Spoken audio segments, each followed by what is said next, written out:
What's going on, everybody? Welcome to the podcast. Back with another good one. Got a special guest, Mr. Kelsey Launi out of Jupiter, Florida. Stache, the trash junk removal. If you don't have a stash, you can't work there. Is that true? We're trying to enforce it, but it's not entirely true. Okay. That's good. That's good. Well, Kelsey's got a crazy story. He's absolutely crushing it. I look forward to diving deeper into his story myself. Being able to share a ton of good tips as well as he's growing his business and how it maybe can help you as well. So, welcome, man. Tell everybody a little bit about yourself.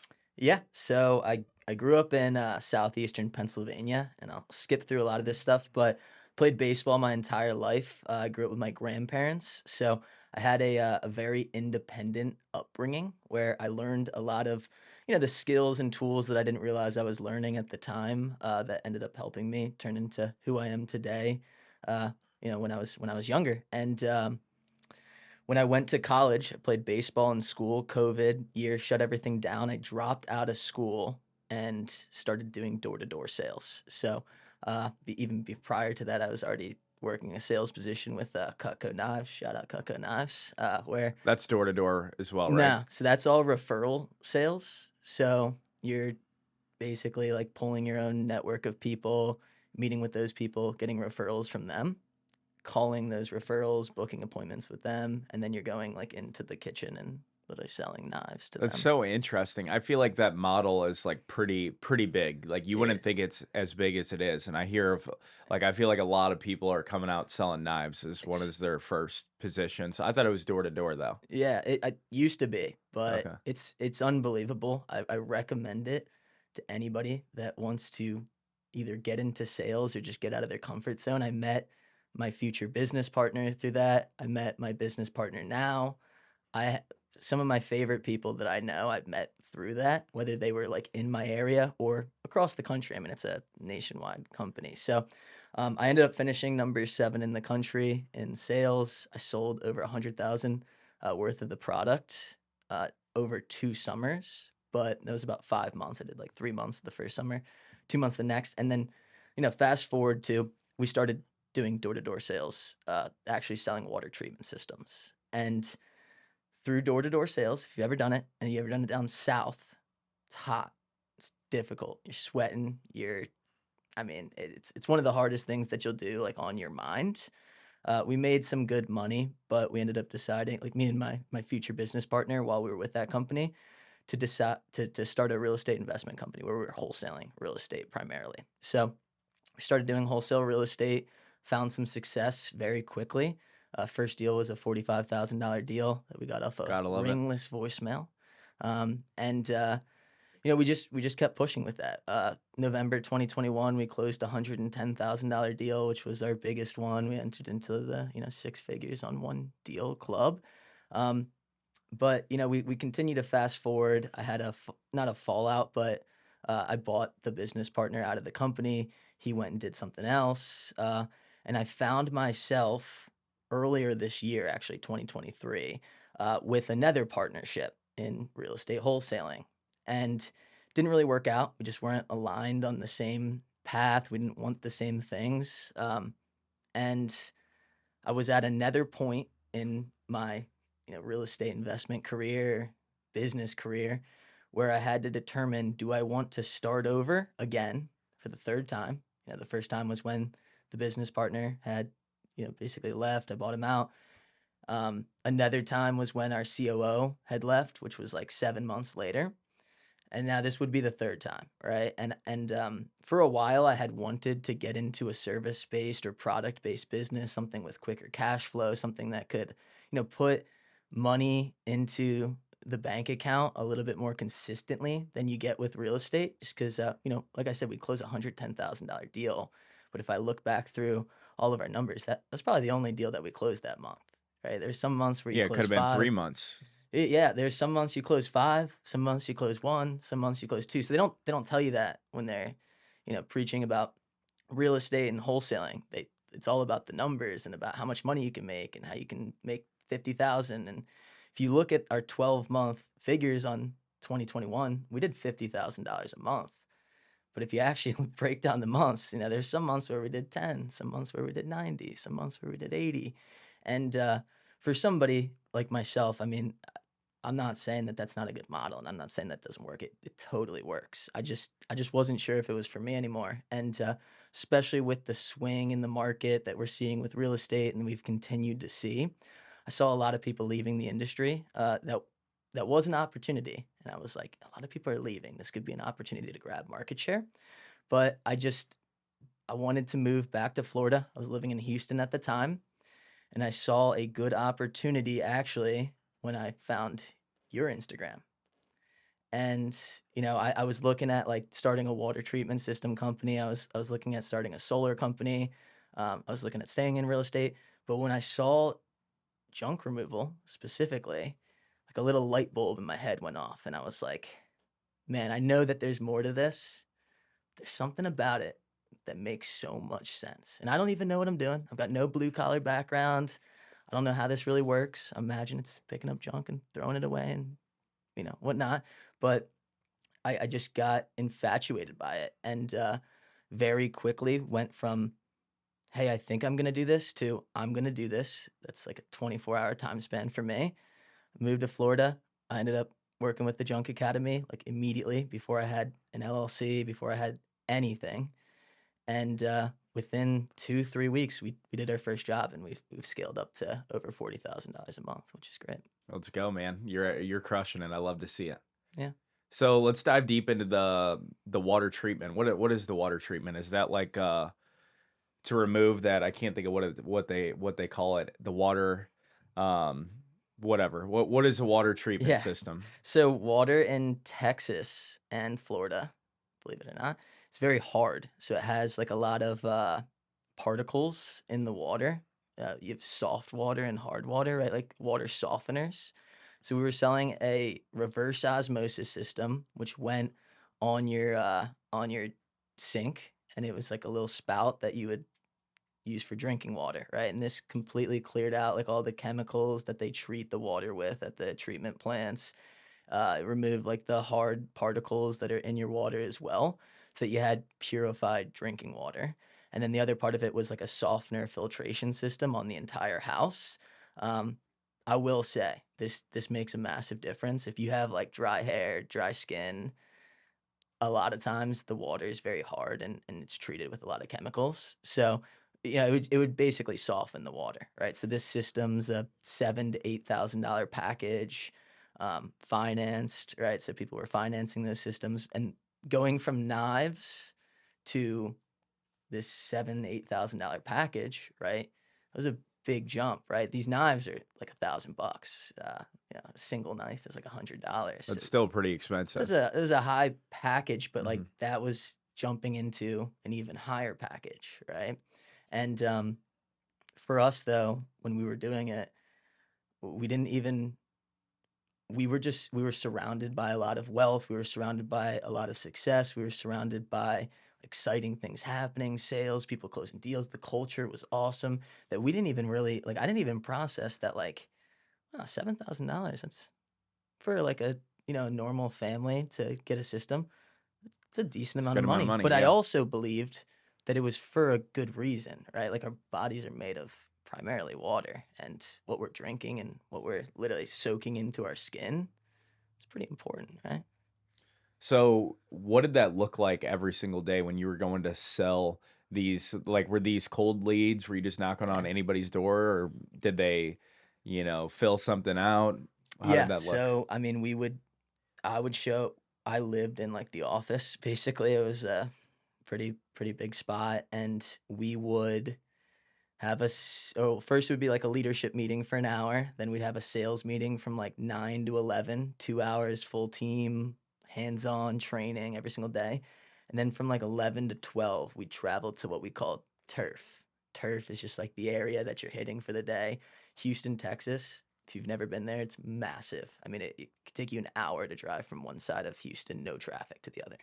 So a lot of turf per se. And there's all these little like cities, around it. So we were in Missouri City, and we'd go to like Stafford, or Stafford's actually pretty close. We'd go to like Baytown, and that'd be a 30-40 minute drive. we'd go out with a car, so each person, like a team leader, would have 3, 4 guys. We'd be listening to like personal growth or sales training or something to like get us prepared and hyped up. We'd get on turf at about, we'll stop at a gas station, but get on turf at around noon. And from noon until the sun comes down, and even a little bit after the sun comes down, we were just knocking on doors over and over and over, and repetition, repetition, repetition. Same door, same door, different door. We'd have to move areas every once in a while for various reasons, but just we would knock hundreds of doors a day, every day. So the first door that you walked up to, right, when you made the commitment of, hey, I'm going to start selling door to door, were you already like, man, what am I doing? Like this person, maybe they say F you, they slam the door, like what were you thinking compared to once you got a rhythm going and you started actually knocking hundreds of doors? The hardest door is your car door. That was the saying. The hardest door is your car door. It's getting out of the car. That's why we drove the reps, right? Because the leader of the pack is driving the car, right? He's going to be the last one in the car, and he's got to have the willpower. He or she has to have the willpower to, actually get out of the car and go knock that first door. So the hardest door is your first door. Once you get out there and you start talking to people and you realize that they're not all so mean, they're not all so angry, and you also have some relationship with the fact that they do have a right to get a little bit frustrated. They could have been in the middle of something. They might be dealing with something, whatever the case is. Man, I mean, there's not like a moment of like, this is what I'm doing. It's just a moment of this is what it takes to get the job done. And it didn't matter how many doors you knocked. It mattered how many sales you completed.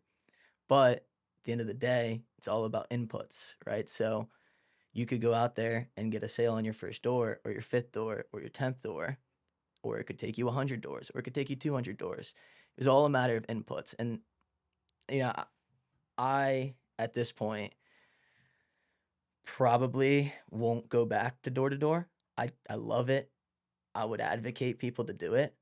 But mentally, it is like the hardest thing to prepare to. And Good learning lesson. You have to like completely go back to the basics. Like the only way I would go back into it is if I was like, I need this right now. Like, and that would be a lot to mentally tell myself like. And it's it's only commission, right? No base pay. Yep. So you gotta eat what you kill. Yeah, basically. there you go. Yeah. So, I mean, it's all like a pretty cutthroat industry. There's a lot of turnover. I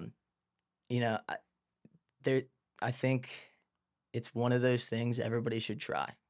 That's the best way to put it. Everybody should try it at least once. I would assume over 50% of the doors you knock, people probably don't even answer. Yep. Like probably higher. Anytime I see somebody who's like walking across the street, like I can tell they're hitting my neighbors. I'm shutting my garage for the next 5 minutes until they get past my house. Yeah, I mean, because I don't want to talk to them. People don't want to talk to you. They're going to try to avoid you. And like my goal was I want to be the best, right? Anything that I do, I wanted to be the best in. I wanted to be at the top of the leaderboard. I wanted to be the #1 closer. I wanted to knock the most doors. I wanted to lead all the individual stats, not just the closed deals. So I'd be walking around the neighborhood, waving at the cars that would drive by. I'd be waving through the window. Somebody looks through the window. I'd like wave at them and smile. I really like stepped into this I don't even know if I call it like a career, but I really stepped into like this specific thing that I was doing at the time to earn money. And that alone, despite how difficult it was, taught me the most valuable lesson that whatever you're doing, just do your best. Just absolutely lean into it. Do your absolute best. And if you want to be really good, you probably aren't right now, and that's okay. You just have to lean into it, work harder. We all start somewhere. You just got to do more. Do you have any crazy stories going door to door? I mean, there's been some guns, people pulling guns out. Wow. Definitely. I mean, we've had people yell at us. We've had cops called. I mean, any wives trying to bring you inside? Maybe. We'll leave that there. Maybe a couple. So have you ever tried to implement door knocking with junk removal? Yeah. We're kind of in the midst of trying that right now. I think the biggest obstacle that we're facing with how to implement it is, junk removal is an industry where you either have something or you don't. It's a little bit difficult to convince somebody to get rid of stuff that Hmm. they don't have. Whereas if you're out there selling a product or a service, almost anybody could use it. You're just trying to get them to understand why they need it. Junk removal, it's like they either have the stuff or they don't, right? And then the hiring process, it's like I've only ever worked commission door to door sales because the ticket price, it's truly worth the high ticket commission. Trying to figure out like a happy medium Were to you getting what was like the commission percentage of the $7,000 system? 15%. 15%. Wow, that's pretty good. And then solar is based on red lines. So I did some door to door solar too. I didn't mention that, but that's all based on red lines, which is, usually ends up boiling out to be like 20-30% Yeah, and with commission. junk removal, your average ticket might be with door knocking, it might be a little less since you're trying to close that customer. Call it 300, 350. You give them 10%.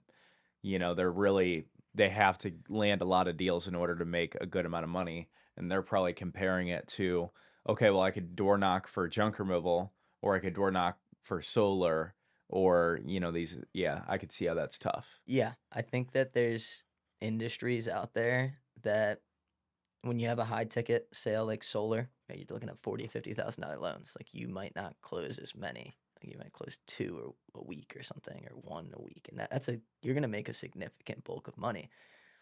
Industry like pest control, you're gonna close like 5 a day of those, and you probably won't make as much as the person that closed 1 or 2 solar deals in a week makes. So it just comes down to like who are the people that you're hiring and what are they looking for? Do they like the short-term gratification of like closing a bunch of deals? I don't even know if, sending people out on door-to-door junk removal. I don't have the data, right? If I had more data to see like what that would look like, and that's going to come from us probably going out there I've and got trying. another question for you. So when you're door knocking, like who are the buyers? Because people who like I feel like people who you think would have money, right? They're Mhm. the rich people will say giant house, nice cars Yeah. out front. Like everyone thinks that those are your buyers. Like with junk removal, I found that those aren't necessarily my buyers. It's like, and the people who don't have money whatsoever, they're not really my buyers either. But like middle class is like those are the people who are generally paying the most amount of money, or they're willing to pay the most amount of money. So when you were knocking door to door, the people with these big houses and nice cars and nice yards, and were these your buyers or who was it? Uh, like there was a threshold. We were in Houston, so we would look at Zillow and like look at home values to try to scout our turf out, basically. And it was usually around. It's different everywhere you go, obviously. So $350,000 house at the time in 2020 in Houston was probably an upper middle class neighborhood, right? I don't know what it looks So like now. you probably agree with my statement there. Those were the hardest. Those people would beat us up. Those people would, Oh, okay. yell at us. They wouldn't answer the door. I mean, that was like we would stay. It was like 350 and under is where we would usually go to the neighborhoods. Um, we had most of our success right in the middle class. Right in that middle class threshold when we were door knocking, because we were also door knocking for financing too. Right. That was a. This is a little bit different. That makes sense. Um, The only reason I asked that is because, like, I always, we had so many door knockers come through our neighborhood, pest control, aeration, They new build every, neighborhoods are the exception. New yeah, build. I don't know if you live in a new build neighborhood, but 3 years. oh yeah, Yeah. then yeah, you're gonna have probably door knockers for the next 5 because Yeah. that is like a door knocker's dream if they can find Younger, a new younger build. people Yeah, generally. Yeah. So they would always come to my house, and I would watch them. Like, I was almost sketched out a little bit because I would see some car pull up and just like sit outside my house, and they would just be like this. Like, you could just see them. You said that the hardest part is getting out of the door, opening up the door. They were just sitting there. You could just see them looking at me, and I'd be like in my garage working or something. And I'm just like, well, who is this person? yeah, Should I be and they're concerned? like afraid to say anything because I Yeah. remember being on the other side. They're like looking at you, and they don't wait when you're already outside. You're the person that's already outside of their house. And for door knockers, that's like the scariest thing is to try to like interrupt somebody when they're already outside of their Yeah. house. So like you are sitting there and you're like, why isn't this guy just talking to me? Why is he just staring at me? He's over there thinking, oh man, I really don't want to talk to this guy. And then he's got a real awkward balance. If he was a dog, he might have I just hate how they pick me because the car's in the driveway. You know, naturally, yeah. every time they'll only hit my house and then they'll leave. And it's just like, I actually remember I had a guy, he came over and he was selling pest control, Mm, and he had all the pest control sales, all the same stuff. Hey, I'm doing John and Mary's house down the street. He was saying that. And my girlfriend's dad was there and he said that he's been hiring pest control companies for years. And the guy tried to come up and sell me. And I was actually like considering hiring this guy. And then they start arguing back and forth because, her dad was like, oh, I hired you a couple years ago and you guys were terrible. And this happened and I had a bad experience. And then the guy was like he was battling against him the whole entire time, even though I was a potential buyer before. And it mm. literally blew up in front of his face. And he was like, yeah, I don't really know what to tell you. I gotta ask you this though: have you been closed by a door-to-door salesperson yet? Notice I said I yet. Yeah, I don't think so, honestly. You will. I mean, I think a lot of them do a very good job. Like, yeah, a lot of them do a very good job, and I'm sure I will, at some point if I'm looking for that service. Like, I don't want to get in some like recurring deal for pest control that they were offering, as well as like you could tell that they tell me different prices compared to like maybe some of the neighbors or whatever. Like I had one guy, he pitched me on something, or you can tell that different neighborhoods, I think, are different prices Yeah. because they pitched me on something that was like triple the price of somebody else that I was talking to. So, but yeah, I haven't been closed. I could see myself getting closed in the future, but I really don't care to talk to these people. If I do answer the door, I'm asking them if they want a job. Like I remember Mm, some guy, he was smart. selling I think he was selling pest control as well. And I walked out there and I was like, "Hey man, like I'm not interested in anything that you're selling, but do you like what you're doing? I like your personality, everything. Are you looking for a job?" And he's it sounded like he said that he made 250 grand a year working a summer. I don't know if I believe that or not, Yeah. selling pest control. Every salesperson inflates their numbers. Sorry, Two that's 250 gonna make two people mad, but like unless I see receipts these days, I've heard being right. recruited and working for these different sales companies in the past. They tell you maybe one guy out of 500 is making Oh, is projected to yeah. make that much. He hasn't even made that much yet. He's projected Yeah. to eventually, if all the deals close, but they're not all gonna close. And Yeah, I didn't believe it. I mean, 250,000 door to door, you working can make working 4 months, you working can do four that. months of the year though. You can make two. Yeah. I there's a guy that my buddy ran a pest control company out in Washington, and this dude has been doing it just for the summer for 10 straight years. Not my buddy, but the number one rep in that company, and he's been making 500K a summer for the last 10 years. It's insane. 500K receipts and all. That's the one guy. If he actually told me I made 500K last summer, I'd believe it because I actually saw the receipts, and it's pretty rare. Yeah, that's crazy. Yeah, that's like 1 in 1,000 rep type thing. hmm Like that's not going to be reasonable But for everybody. they're using that as the baseline Yeah. to get you in the Oh yeah, door. and then the averages will have that 500K in there, even though the average is probably like 50 or 60K or something. So we did door to door for junk removal, never at scale or anything, but usually when we were slow, I would Yeah. tell my guys, "Hey, we need to go. We need to like I'm paying you guys hourly. We need to start hustling, making money. I need you guys to go to these neighborhoods, start knocking on doors, give them discounts, whatever." Like I wasn't even really concerned about making a ton of money. It was more like covering the costs that I had and Yeah. building relationships, that sort of thing. And the issue that I faced is like they didn't come to work for me specifically to be door to door knockers, And the right? So salesperson then all of a sudden. I threw it on them, and I don't think that they didn't do enough houses to like really get results. Like I almost wish that I actually watched them, as crazy as that sounds, but like I think that they probably drove around the neighborhood and was like, we're not doing this. Dude, You door to know? door sales, that's like a full-time industry. Yeah, I mean Forget all about the the product. Like the door to door sales part mhm. is a full-time industry. So, yeah, it's like that's why I'm questioning and wondering if like that's the route that we're going to go because the operation, my favorite operation, was in that summer of 2020. It was the best summer of my life. It was awesome. I was 20 years old or 21 years old, but that it was a full-time thing for them to run that the way that they did, right? So like on top of the whole junk removal business and providing the service and all these other components, like I think to actually run an effective door-to-door component in there, you'd have to branch out a literal door-to-door Hmm. division. And then I almost question, is it worth it to have them target junk removal if you have a Yeah. full-time door-to-door division? Yeah, makes sense. So you got into real estate after that. Why real estate out of all things? Uh, my who ended up being my business partner, he had left a tech company that he was working that he co-founded, and the co-founder of that tech company, all the money that he had made that funded the tech company, he had made through wholesaling real estate. Shout out Will Brown.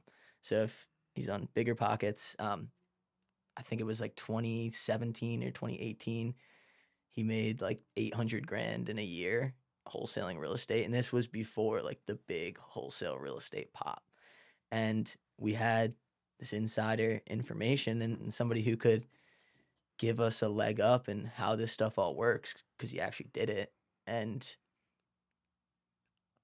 we were trying to figure out a way to stop knocking doors. It was like turning over into the fall, and we wanted to have our own business. I was still like on the brink about going back to school, and I needed a good reason not to go back to school. And we just fell into it. It just made enough sense for us to do it at the time.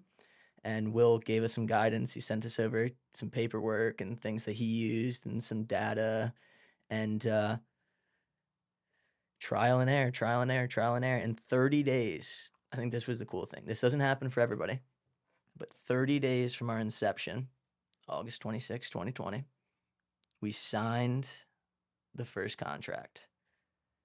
And then I think it was like 2 or 3 days after that, we assigned the contract for 43,000. It was 45, but we had to pay the closing costs. We messed up something in the contract. And then, so it was 60 days from the inception of when we're like, we're going to start wholesaling real estate. That first deal closed.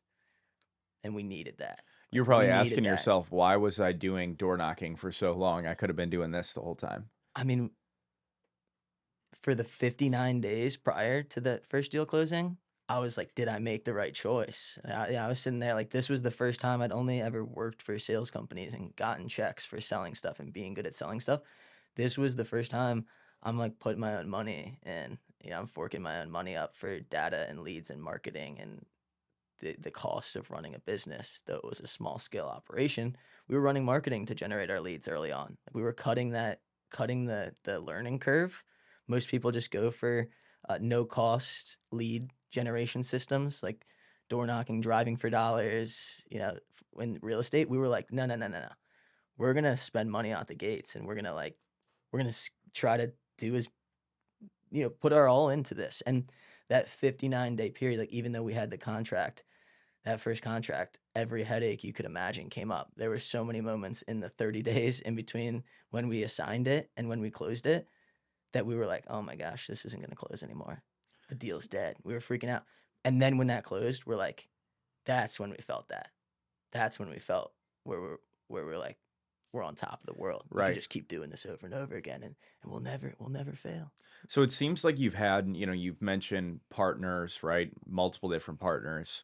And I just have my first partnership this year where I actually have a partner in a business. And before I could make whatever decision I wanted, when I wanted, I could do whatever I wanted. It was so, um, you know, just willy nilly, right? Yeah. And then now I have a partner. So I've started to experience that. And I want you to kind of talk about, some learning lessons that you've had with partnerships, and how can you advise people to should they start a business with a partner, should they not, what should they look for, what should they know going into it? Yeah. So we talked about this before we walked in here. There's no one size fits all. So what I say is my opinion. It's my Hmm. opinion and it's not rooted in fact. But what I can say from my own personal experiences that I believe partnerships are extremely valuable if, big if, that person complements what you're not good at. So the reason my partnership worked out really well and we were very efficient as a business is because what I was really good at, he was not good at. And what he was really good at, I was not very good at. He was the hustler in making the calls, just ripping calls every single day, direct sales force, uh, training the reps, like the reps that we brought on and hired, working with, like, he was that guy. I'm good at that when I want to be good at that. But what I'm really good at is I'm really good at systems, processes, the big picture, like the visionary. I like the visionary part of the business, building the business, working on the business. He's not very good at that, right? So that's why that partnership worked out well.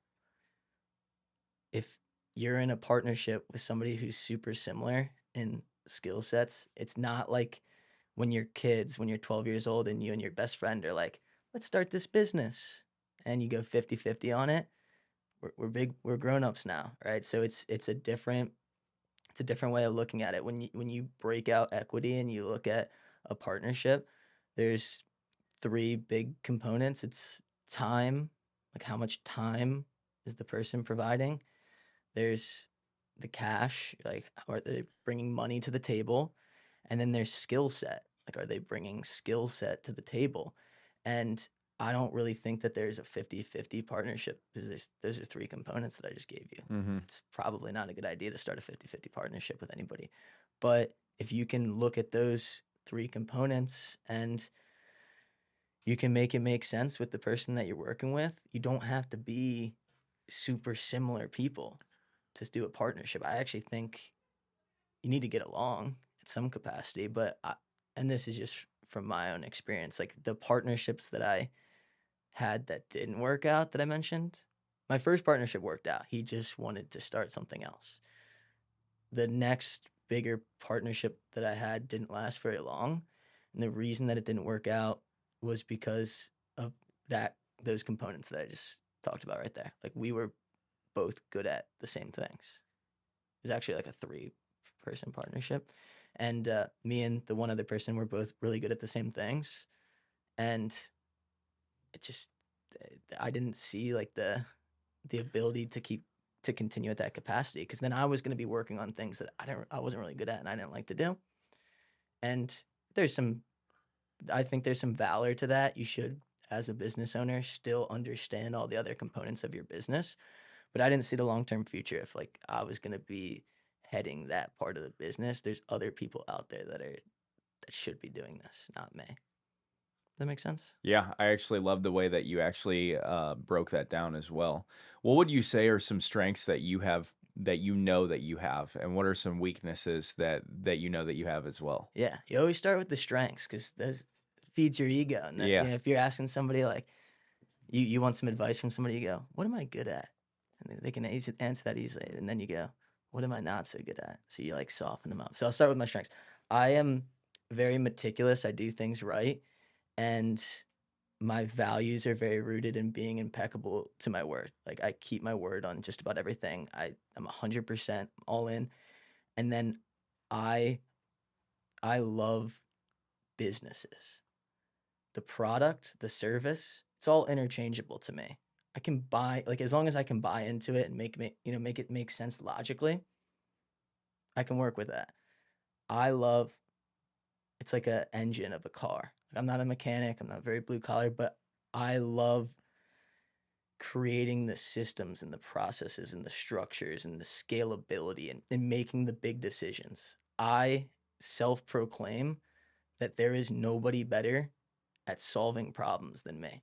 I'm the firefighter. And I learned I really kind of became this when I was in real estate, because every real estate deal always has a problem. It's just inevitable, especially the big ones and the small ones. All of them, they always have a problem. And I would fight fires. Like I just know how to fight fires. I know how to figure them out. I've became better over time. I've learned how to handle my emotions much better. I used to get very stressed out, freak out, and I've only grown over time through that. And I don't believe, doesn't exist inside me, that there is a problem that could come up that I won't be able to handle. I don't know if I can solve them all, but I'll be able to handle it in some capacity. As far as weakness, for lack of a better words, I like to say that I'm an asshole. And it's not I care about people a lot, but I'm an asshole because I'm very black and white about the way that I go about things. So a lot of times when I'm communicating with somebody, I come off very black and white with how I communicate with them. And to me, and then I also I wear my heart on my sleeve, right? So how I feel is I'm a it's a strength and a weakness. It's a source of energy Body that language. you feel it, right? You feel the energy that comes off of me. So when I'm high, like you feel that energy, and when I'm low, you also feel that energy. And that's a weakness and a strength because when I'm low, you feel that energy, right? So for me, I love building a business and I love looking at the bigger picture of things, but I like for example, for the junk removal business, I needed somebody that can handle the day-to-day operations with the people because I didn't feel comfortable walking into the office every day and everybody's looking at me to lead the charge. Not because I don't want to be the business owner, but because I'm thinking about like how am I going to work on the business? How am I going to work on the business? How am I going to work on the business? I like the one-on-one conversations. I like having the like this, like me and you having a conversation really deep. I like bringing somebody into the office and talking to somebody. But to walk into a group of 15 people and every day kind of give that rah-rah energy. If I'm not feeling that rah-rah energy, it doesn't seem authentic to me. I don't think that there's anything wrong with it, but I just know there's people that provide a significant source of positive energy on a day-to-day basis. Not that I'm not a positive person, but I wear my emotions on my sleeve. I think we all have that issue. It's the same thing for me. If I have this high, I'm always, you can definitely see it on me. Yeah. And when I'm low, you can see it on me as well. There's It's some people that are really good at just showing up every day with the same like they could be dealing with whatever, right? And you wouldn't even know. And that's what shout out to my now business partner, Stache the Trash Junk Removal. He's the kind of guy like he could be dealing with things and he's always got that positive energy. He's always got that smile. People confide in him as, a friend and a leader, right? Uh, that's beautiful, right? When you have like that's your like sales manager, your operation manager, your front facing to the team, right? That's your front facing guy to the team, in my opinion. what are some things that you're doing to like make yourself better, whether it's mentally, physically? It seems like, I see you a lot. I don't know if you meditate, maybe I saw that, but you're always listening to books, that sort of thing. Yeah, I'm on day 48 or 49 of 75 hard. It's my fourth time completing it because I'm gonna complete it. I've completed it 3 other times. I've failed it like 15 times. And I'm one of the only people, I do have to say this, I'm one of the only people that I think actually publicly admits that I failed 75 hard. Most people will start posting about it and then they'll just disappear and stop posting about it. Every time I've failed and I've been public that I was doing it, I've always posted that I failed. So I like to be authentic about it. But either way, I just did a Spartan race. Um, Running has become a big part of my life to clear my mind. I meditate, I visualize a lot. Massive part of my life these days is just going into imagination land and thinking about the things I want and not thinking about how I'm going to get there, but just thinking about what I want solely and getting excited about that. What do you want in life? Like, what do you want your dream life to look like? That's such a hard question. I mean, I have a couple visualizations that cycle through and they get a little bit more detailed each time, but I'll simplify it when I say this.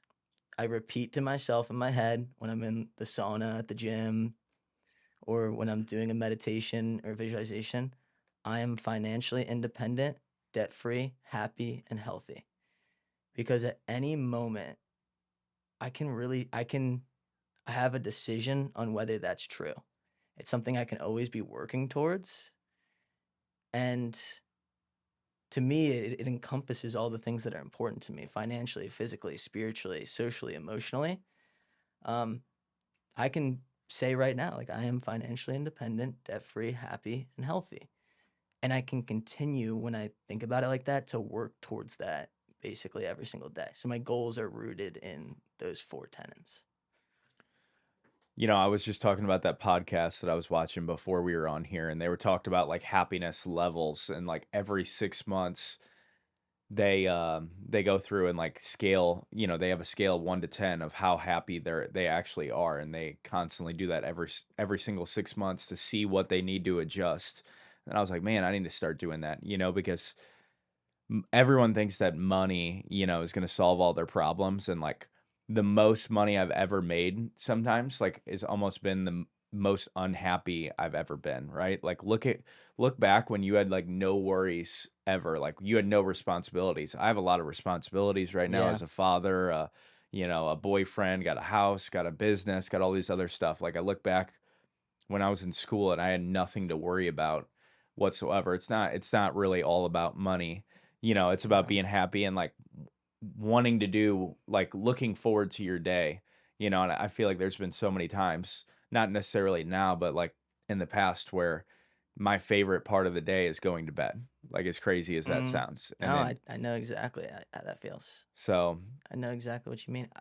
Interesting. Like, I used to think when I was 19 or 20 years old, if I can just make $100,000 this year, it's gonna change everything. I'm gonna be the happiest person ever. It's gonna change everything.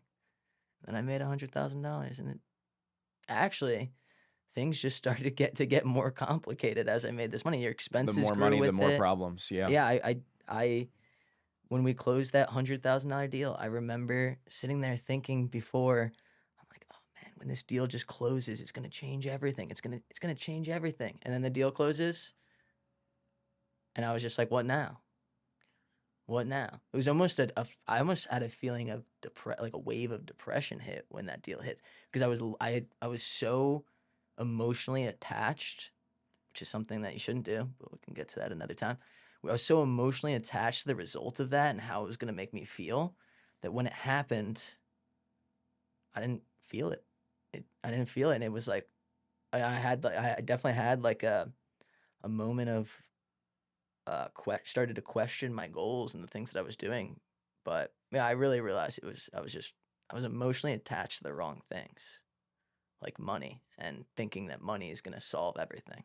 It's not gonna solve. It helps, but it doesn't solve. When you have it, it definitely you definitely have less problems, but it's just more, yeah, but it doesn't Dave make you. Portnoy's like, you ever been to Nantucket? You ever seen that Dave Portnoy video? No, I don't think so. Uh, What is it? he's just like he's being interviewed by somebody, and she's like kind of, getting mad at him about being rich and having a lot of money and saying like money doesn't matter. And he's like, you ever been to Nantucket? That's funny. Or he said, or what's the place in Long Island? The Hamptons. He's like, you ever Yeah. been to the Hamptons in July? It's Yeah, just that's fine. funny. You know what I think's crazy is like the way that I grew up is at one time in my life I thought that if you made $60,000 a year, you were killing the game. Like at one time I thought that, right? Now that was like way back. But then that number changed to 100,000. I thought that, and I didn't know the difference between rich and wealthy. So I thought that if you made $100,000 a year, you were wealthy. If you see a lot of people who make $100,000 a year, like a lot of those people are actually broke, if not in debt, right? Not like debt, like with a house or stuff like that, but like credit card debt, that sort of thing. Like making in the first time I made $100,000 and knowing what I know now, right, with a house and a kid and all these other things, like you make $100,000 a year and you have all of these other expenses, like that's really not that much, and all of it's gone. Like it's easy to get rid of all of that money very quickly, I mean, especially with taxes, and then tax you man buy comes around. everything and you're getting taxed a couple times. Like you these days you have to make a lot more money to live a better life. Yeah, I yeah, I mean, that's a whole different discussion. But yeah, like the taxes and all this other stuff, you inflation has brought go look at the gas pump. Go to the grocery store and look at what you're paying for things now. I just mentioned houses in Houston were 350,000, like really nice houses. They're not 350,000 anymore. Probably things have double. become extremely unaffordable and our incomes have not matched the affordability. Nobody can save you except for you. You have to make the decision that you are there. It's just not going to happen. Nobody's going to come and save you. You have to decide. And why do people pick $100,000? Let me ask you that. What, like, The what? person who told them makes 100,000 And it sounds or good. doesn't make Doesn't 100,000. it sound good? Not anymore. $1 million. Why do we pick $1 million? Because it sounds good. Mhm. It's not rooted in any reality. It just sounds good, right? So we can't attach ourselves too deep to things that sound good. We actually have to look at the data. We got to look at how much stuff costs. We got to look at and 10x rule.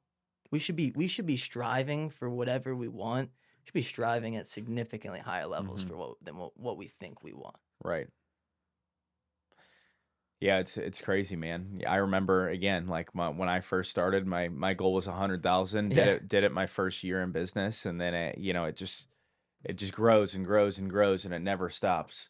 Is there a certain dollar amount that you think that you need to make or be worth in order to tell yourself that you've made it? When I was younger, I thought I wanted to be a billionaire. When I say younger, 4 years ago, 5 years ago, I thought I wanted to be a billionaire. As time has continued on, for a lot of reasons, I realized I don't need to be a billionaire. Um, I think, again, this kind of goes against what I just said because I was just talking about how Mhm. these numbers just sound good. My number's like 100 million. If I can be worth $100 million to me, it doesn't mean I stop, but it doesn't mean I don't need to go and be a billionaire. 100 million to me, I've created generational wealth. I can teach values to my family. I want to be able to spend time with my family and my kids and my wife and all these things. $100 million is really the mark, I think, for me. 100 mil is the goal for me as well, but I think to tell myself, hey, I think I made it, I would have to have 25 mil net worth. Because then I think I could retire. I'd be Man, done. it's such a tough question because you could be fine on 1 million, on 5 million, on 10 million, on 25. Depending on It the just, life that you're yeah, living. it just depends what you want. Like, how do you want to have a lavish lifestyle? Do you want to buy land in Montana? And Is there any material things that drive you? oh, yeah. What would you get? Here's one thing I have to say about material things. Anybody that tells you not to be excited about material things, that's bullshit. That's bullshit. My favorite person, Andy Frisella, he talks about this all the time. Like, without the material goals that he had, he wouldn't be where he is today. Like, he had these material goals that he was looking at that he wanted. He wouldn't be where he is today. So back to your question. Yeah, I mean, I want a Lamborghini Urus. That's like my dream car. It's one of my visualizations is I'm always imagining driving that car. I want to own a jet. Uh, there's a house that I used to always look at when I lived in Austin, Texas, across Lady Bird Lake. I want to own that house, Westlake Hills. There's a building in the Domain in Austin, which is like northern Austin that I want to own specifically. I think the trouble that I have with my material goals is that I know I'm gonna achieve them. Like, I feel like I'm not Then thinking. you raise the you then you got to raise the bar. Yeah, I feel like I want to think even bigger now, but those things are enough to just get me excited. There's the exact black Lamborghini Urus with lime green. I'd probably do like red calipers on it. The exact Lamborghini Urus that parks outside of my gym every day. And I look at this thing and I just close my eyes in my car. I'm just driving it. I'm driving it. And I know that's going to happen, but that's enough right now for me to sprint home and just start grinding, start working. Once you what not having that car today and you bought the car, tomorrow, we'll say. Like, what do you think that next week is going to look like of you actually owning this car? Because I've felt what this is like. I'm almost, knowing what I know now, I'm almost afraid to get the car because the car is like it's like a symbol. It's like a symbol of working hard towards something. And I was talking to my business partner about this, and I'm like, we're gonna look back when we're like 40, and we have everything we've dreamed about, and we're gonna see these kids that are our age now, these 24-year-olds and 22 years old, 23 years old, and we're gonna be like, I wish I was 22 and 23 and had Mhm. nothing. Gary V, he's like, I wish I could break it all down and start again from the grind. Mhm. Because that, when you're a serial entrepreneur, is the super exciting part of business. When we're in it, we're like, this sucks. We're You never have gonna. to, there's two types of people. There's people that right, say their goals something, right? Maybe retirement, maybe it's a Lambo, and then Yeah. they hate the process, right? They hate the middle, the journey. When if they were just to be obsessed with the journey to actually get that, they would live so much better of a life. For example, you see a lot of people, they start working at 16 years old or 20 years old, the same job for 60 years or 40 years, and then they end up retiring at 60 if they even retire, and then they worked all that time to get what they wanted, and then there's no time to enjoy it. But they didn't enjoy the actual journey, where you see the people who like the journey, those are the people that are successful. If you're listening to this right now and you're going through it, you're in the grind right now, you're in the thick of it. Things suck. Bills, they're piling up. Rent might be late. You're in the grind. I got two pieces of advice. First piece, keep going. Just one more day. Give me one more day. We can evaluate tomorrow, but just give me one more day where you don't give up. Don't give up. And the second piece of advice is to embrace the moment that you're in right now, because you will get to where you're going to go if you follow step number one. And when you get to where you're going to go, the person that you are is going to be because of these moments, because of what you went through. The more shit you go through, nobody wants to read the story of the guy that had everything handed to him and everything was easy. That story sucks. People like the superhero story because there's more to it, right? Like the more you go through and the more times you don't quit when you wanted to quit, you will look back at these days and you'll smile and you'll even laugh and you'll even think, man, if I knew what I knew now, I would go back and do it again. So if you're going through it right now, it's extremely temporary and it's rooted in however you're evaluating it, however you're looking at it. I think when it rains, it pours. I always think about that, right? Whether it's positive or negative. Usually when my business is ultra successful and I'm making all this money and everything's just going amazing, and like when it rains, it pours, and that was great, right? And then that starts to fade away, and then there's something that's not good in business. Something ends up happening in your business or your life where everything is just dragging you down.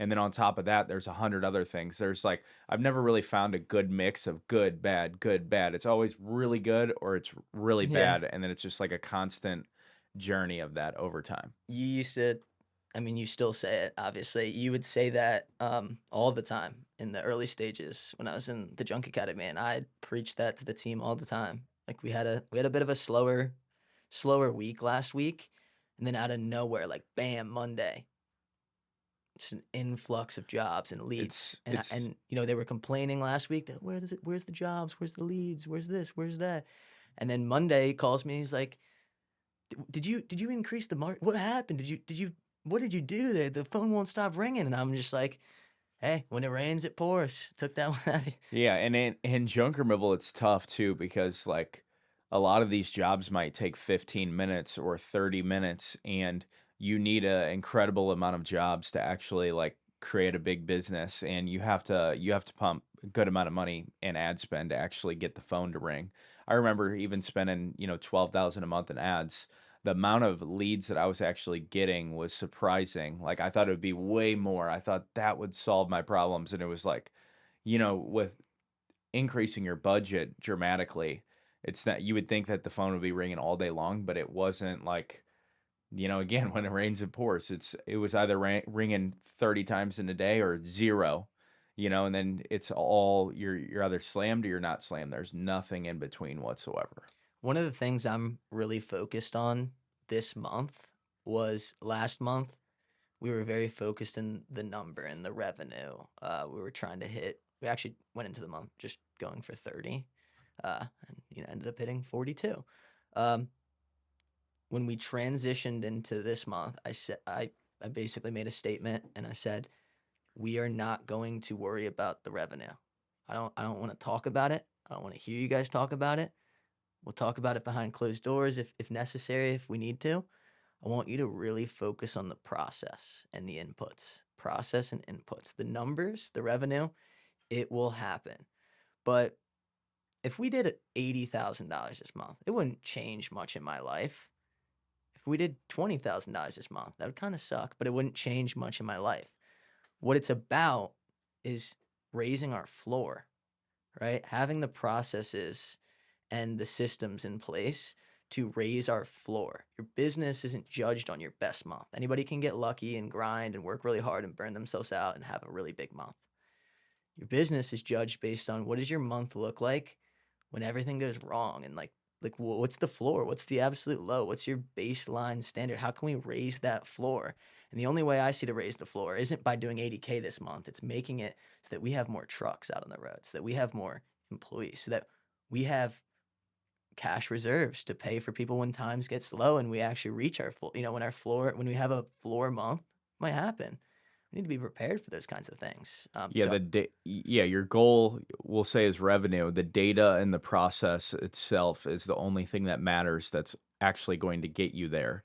Um, yeah, that's literally the only thing that matters. Yeah. I feel like even this year, it's like, yeah, of course I'm focused on that goal, but what does this process look like right now? What is the data of that process right now? Right. And like breaking everything down statistically, what do we need to change? What do we actually need to do? Like, I feel like just breaking everything down as like every single thing, like, and being aware of those things is what's actually going to move the needle for your business when like people just think about that revenue mark and they don't like break any of that down on what it's actually going to take to get there. Yeah. I've been telling my partner operations manager, we need to go from the two guys that just so happen to have a box truck, from that to a business, to a junk removal business. I'd say you could argue that we've already done that, but to me, I'm like, if you left right now, I don't know what we would do. You know too many things that I don't even know what's going on anymore. You've got too many processes that you're doing that we couldn't repeat right now. That's not a business. Here's something I've learned recently, right? I had Slam Dunk and Junk. I've had Junk Academy, and as I got money, like I feel like I just put my foggers on and it was like, I'm only going to hire people to do everything for me. Like, that's what I'm going to do. So I was just paying everyone to do everything for me. And once I decided, hey, that's not working, or I'm going to get rid of that person, or I'm going to change routes, I didn't know how to do anything, Yeah. and then my business was worse than it actually was. And I hired a mentor that, he does 2.5 million a month. And I think he's going to do like 35 million this year. And he told me, Kyle, Beautiful. you need to learn to do everything yourself before you end up hiring it out, right? Sending email campaigns. I hate email. If I've got somebody who's managing my emails, that sort of thing, like I never thought about it. I didn't know how to set up certain campaigns and using certain softwares. Like, that's not my expertise. And every single time I hire somebody to do that, I don't learn anything, right? And I also don't know if it's done right. That's another thing, is you could hire somebody to do something and you take that off your plate and they couldn't be doing it actually right. Where if you were to do it and you were to become the expert and then you hired somebody, you could know, hey, I did save my time there, but are they, like, you're going to have a good idea if they're actually doing it right or not. Yeah, somebody brought that up to me yesterday on kind of another operation that I'm working on right now, and he was like, "Do you really want to be on the sales calls and doing the sales calls?" And I'm not knocking on him. I understand why he was asking me that, and I was like, in the beginning, yes, because how am I gonna hire somebody and expect them to do it if I don't even know how it's done? How am I gonna do that? When I started this social media business, I didn't want to do the content. I could have trained somebody from day one, but I went back and from the ground up. I didn't even have the time, but I did it myself, and it took hours of my day being a busy guy, actually managing my clients' social media accounts, posting Mm, for them. And then I knew, hey, this is like me being that guy who's the actual expert. Here's how long it takes for me to do it if I'm rushing, if I'm really focusing my time on it. Here's the struggles. Here's, there's certain software issues or tech issues or whatever. Like, and I got that baseline. So then when I did hire somebody, I knew exactly what it was going to take. And if somebody told me that an account was going to take 25 minutes, but really it took me 45 minutes, I know that they're BSing, right? And we might be missing something, or maybe there's a quality issue, but I had to suffer at the beginning and actually put the work in and do it myself. If I were to do it again, that's exactly what I would have done. And also, you can never be afraid to go and do that again. That's an issue that I've had in the past, is like kind of like your real estate thing, right? Do I want to restart again? Do I actually want to reset? You look at 1-800 Got Junk. He was doing 1 million a year, yeah. and he needed a reset, right? And he got rid of everyone and built back up. Not a lot of people are willing to do that. That's why you should probably do it right the first time. Now, you're not going to do it right from the first time, but there's certain things that that you should do today that you're not doing, which is going to lead you to that issue in the future. Yeah. I I don't think it's even if you change industries, as long as you didn't give up, I don't consider that quitting, right? So one of the things that I constantly hear people tell me is they're like, "Oh, you move around, you change this, you change that." I think if you've made the conscious decision that you're not in the right vehicle right now and you continue to hustle and grind, that's not quitting. So people will say everybody leaves the real estate wholesale industry because they can't deal with it, or they don't have the law of attrition built up. I want to buy properties, right? I fell into wholesale real estate because at the time in my life it made sense to do. My goal, though I still have the LLC and it still is active and all these things. Though I left the full-time wholesale real estate, my number one goal is to take the money that I acquire from junk removal and this business and go and buy real estate properties. I just didn't identify as a real estate wholesaler anymore. It was that simple. And the thing is if you quit and you just give up on your dreams, right? And you don't go and start the next business. I think there's something to be said about people that stick through it in the thick and the thin for 10, 15, 20 years. Matt Rife, or is that his name? Matt The Rife? comedian, Yeah, he was on this podcast. He's like, I just started making money a year ago, right? Like 11 years, he was right? making $5,000 a month apparently, and then now Respect, now I think he's making 1 million a month or more. respect. And he wanted to be a comedian so bad, right? Respect. There's something to be I said think about that that. he wasn't focused on the money either. Like, Yeah. he was focusing on the craft, and the money came. Yeah, Andy Frisella, he talks about how he made $80,000 in the first 10 years of First Form. 10 years. That's like $8,000 a year. He had to move back in with his parents, and he stuck through it. The law of attrition said he will succeed in that industry.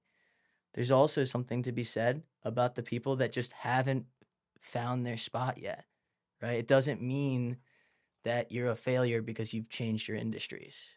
But I do urge you to find that thing and truly commit to it and determine, is this just a season of difficulty, and is this just like a feeling? Have I lost the emotion around it? Because that's gonna happen no matter what you do. You could go into something and think, I love this, and eventually that's gonna fade away You eventually. know, and what you're saying, like, I can relate to heavy, because with Slam Dunk and Junk and then Junk Academy, like, people see me make this pivot, right? And they're like, oh, well, I thought that this is what you're going to do. Oh, he gave up. Oh, he wasn't making money. That's why he's doing this. Like, nobody knows what your journey looks like and what your thought process is like. So people just make their assumptions based on what they think, when like only you really know what the answer is, right? Or what your answer should be. Like, for me, I realized that I needed to be in a different vehicle, or wanted to be in a different Fair enough. vehicle, and I fell into that vehicle, right? We're also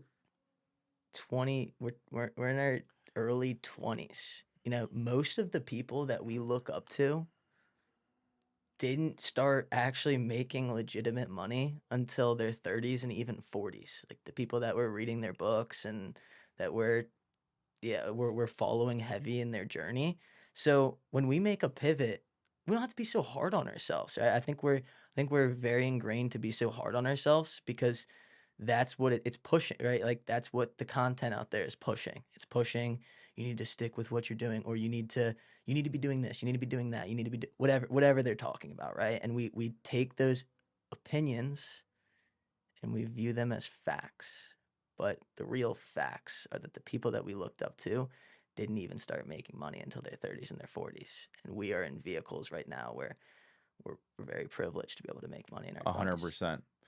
Yeah, at times I always beat myself up because you compare yourself to people that you want to be like, and I'm like, I'm not there yet, right? And then I think, I really um, feel this whenever I'm in the Lambo, for example, right? Like I went to a car show last night and I bring my Lambo there, something that was my dream car. And what do you know? The guy right next to you has a Pagani, Oh, literally a Pagani, right? And then there's all these other cars, Ferrari Pistas and all this mm, other stuff to where, whatever you think is big, they're already a lot bigger than that, right? the And imposter then for syndrome. me, I'm beating myself up about it. Why do I not have that? Why can't I just go cut a check and have both of them? But then when I'm driving and I get that guy who has a $2,000 car come up to me and talk about how cool the car is and he's so interested and he wants to buy one, it's like it's such a humbling and good feeling to be appreciative of what I've done and the people who have helped me get to where I'm at today. And like, it's also cool to be able to help people because like I was that guy.